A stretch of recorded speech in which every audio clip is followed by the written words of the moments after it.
I started IMB in 2010. I really wanted to have better alignment with both my interests, which was in the minority and women-owned community and diversity and inclusion, and what I did in my day job. IMB Partners is a minority-owned private equity firm based here in Bethesda, Maryland. We've developed a sector focus in electric and gas utility suppliers and also in government contractors that service IT and cybersecurity, as well as food and food manufacturing companies that service U.S. military domestically and overseas. How do we create value in our businesses? Number one is we've been able to buy businesses at lower multiples. Two, we've been able to add value through both revenue growth and by way of a sales advantage as well as mergers and acquisitions to mitigate or diversify out of customer concentration.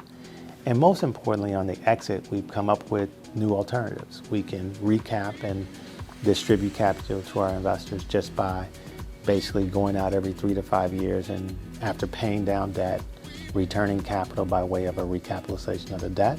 We ourselves are prepared to roll over and stay with an investment 10 plus years. They came with a growth strategy, and part of that was implementing something called the entrepreneurial operating system. So taking what they found in due diligence, but also injecting key personnel in key areas in the company to help facilitate growth.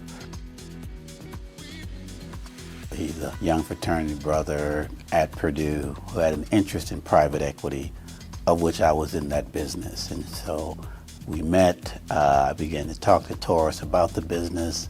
I continued to follow Taurus, he continued to engage with me.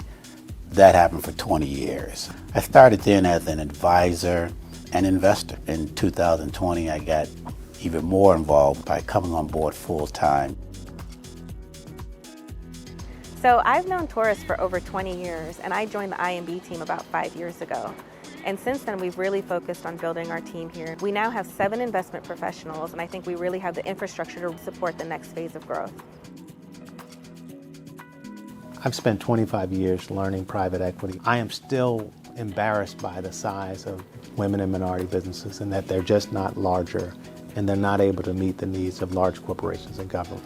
For me, my parents, they did a small buyout of a bar when I was 9 years old that's still around today, creating wealth, hiring people in our local community. I believe we can help to create a new generation of minority-owned businesses that are scalable and able to service the needs of government and corporations.